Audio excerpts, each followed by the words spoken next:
This is how I got to Master Ball tier as a new player with... As you may know, Mega Clefable isn't seen as a good Pokemon, so why would I use him? Well, I love Mega Clefable. His design is so cool, hyping. I love how unique his playstyles can be. There's so many things I love about this Pokemon that I actually made a short about it before. But there's a lot of Pokemon I love that aren't Mega Clefable, many of which are better. The real reason I chose Mega Clefable was because of a different Pokemon that I miss a lot. Indeedee. Indeedee has a debatable shot at being my most favorite Pokemon. I absolutely love her design. So much so that I actually had an Indeedee commission done a couple years back. Indeedee is the first Pokemon I've ever used competitively as well.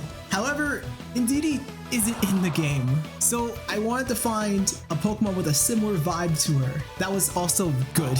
To do this, I realized that I'm gonna need some references. Since I'm new, if I try to go out and build a complete team from scratch, it's gonna be really difficult. So what I chose to do instead was gather references. I'm someone that believes learning from experts is one of the fastest ways to get better. So I ended up taking a ton of time looking for creators and competitive players that played at a high level and featured high quality teams. It was then where I found a third Pokemon, Gardevoir.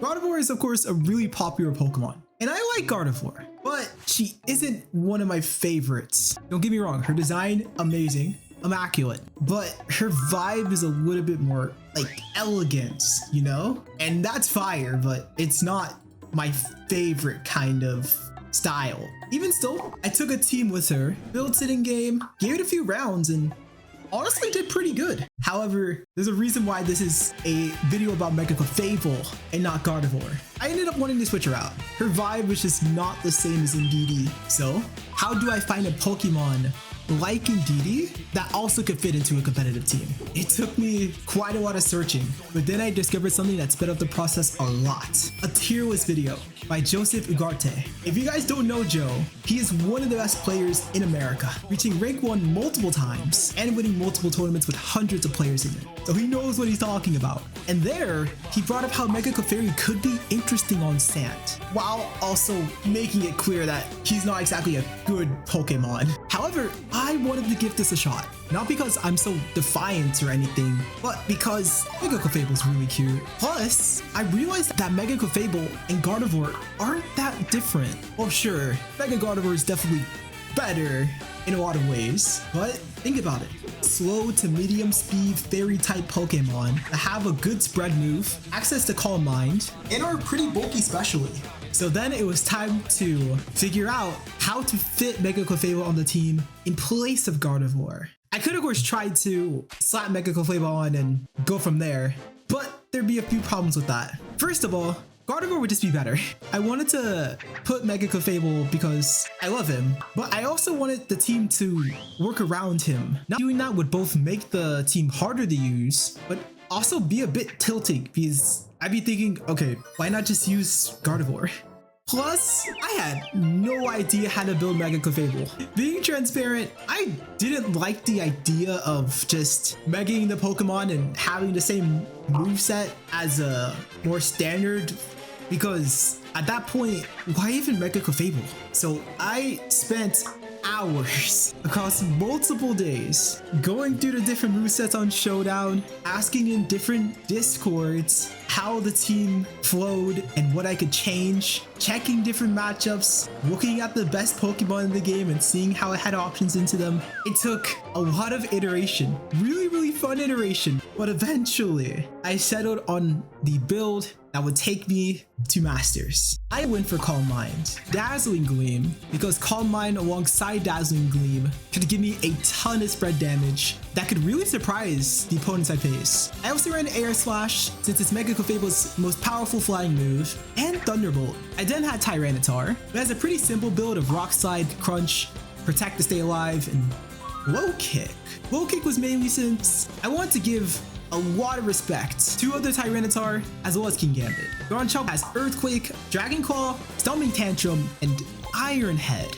Iron Head does help a lot with the fairy types, which could give a few of my teammates trouble, but in hindsight, I definitely run Protect over it. Rotom Heat's the next member on the team, running pretty much the same build as the team I found. Sandishell is pretty similar, as well as Gyarados. I didn't want to change too many things around because my experience with team building was still very minimal. But now that we have our team, it's time to begin. I go in, give my best shot, and I lose my first game. Most people would be pretty upset or confused if they lost their first game, especially after doing days of prep. But it didn't deter me so much. I knew that the team was strong, and I saw exactly what I could have done differently to turn that loss into a win. So I decided to keep on going. I picked up the slack the next few games, racking up multiple wins in a row. And then I keep going and going and going.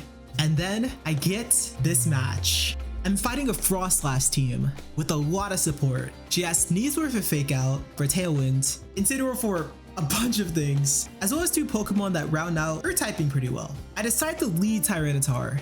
The nice part about this team is that even though it is a Mega Clefable team, it is ultimately a dual Mega team, meaning I can choose to either Mega Clefable or Tyranitar. The nice part about Mega Evolving Tyranitar here is that if the Frostlass chooses to turn on the snow by Mega Evolving herself, I can turn off the snow and turn on the sand on her. I have Clefable as my second. Since she does pretty well into Garchomp and Whimsicott, I then have Garchomp in the back because his damage is amazing. And I also have Gyarados, who can intimidate 3 of the Pokemon on the opponent's team and can control the speed with his Thunder Wave. They lead their Whimsicott and Sneasler into my Tyranitar and Clefable. There's a lot of things that could happen here. They have Fake Out and Tailwind as a really safe way to get their speed control up, but the Sneasler can also hit both of my Pokemon on the field super effectively.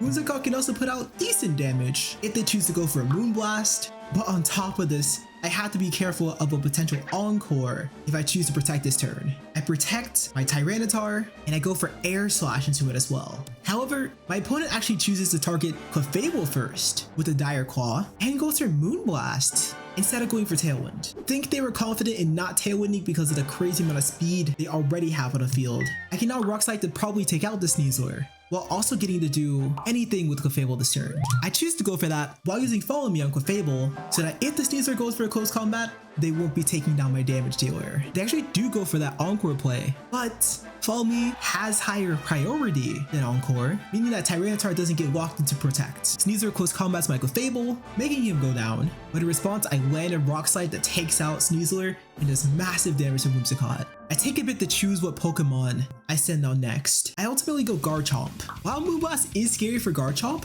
I do hit most of my opponent's team for good damage with this Pokemon. Plus if Whimsicott clicks Moonblast into me, it will most likely go down without even getting to click Tailwind. They send out Rotom this turn.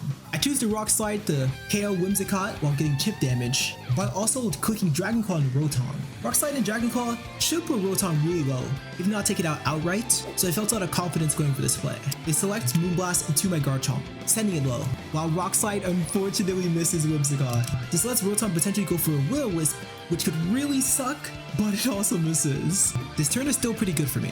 I can go for another Rock Slide for massive damage, potentially scoring a double knockout, while Garchomp can either switch out to Gyarados or stay in a risk of Moonblast hitting it. I naturally choose to switch Garchomp out, and Whimsicott goes for Tailwind. Rotom clicks Hydro Pump for huge damage into me, but I survived thanks to Sandstream giving me that special defense boost. And then I unleashed the rocks, scoring a double knockout. Just one more Pokemon to go. And this is where the opponent reveals Garchomp, meaning that they didn't have Frostlass at all this game. I pay a ton of respect to this Garchomp, popping my Mega because it's free at this point, while going for Protects, while Gyarados opts for Waterfall. We then spend the next few turns clicking Waterfall and cycling Crunch and Protect, but ultimately, with 3 Pokemon to 1, this game is a done deal. After all that team building, practice, and ladder gaming, this finally happens. Oh my god, we have Master Ball tier! Overall, I am so happy with the team. I love that I was able to see something unique that most players wouldn't be able to see, all while getting to use one of my favorite Pokemon ever. The story of this Mega Clefable team, though, doesn't end here. I actually took a lot of time after refining it and creating a new version of the team where Clefable feels amazing to use, Mega or not, but also where I slotted in a new Pokemon that at the time was extremely underrated. If you want to see that part of the journey, let me know in the comments.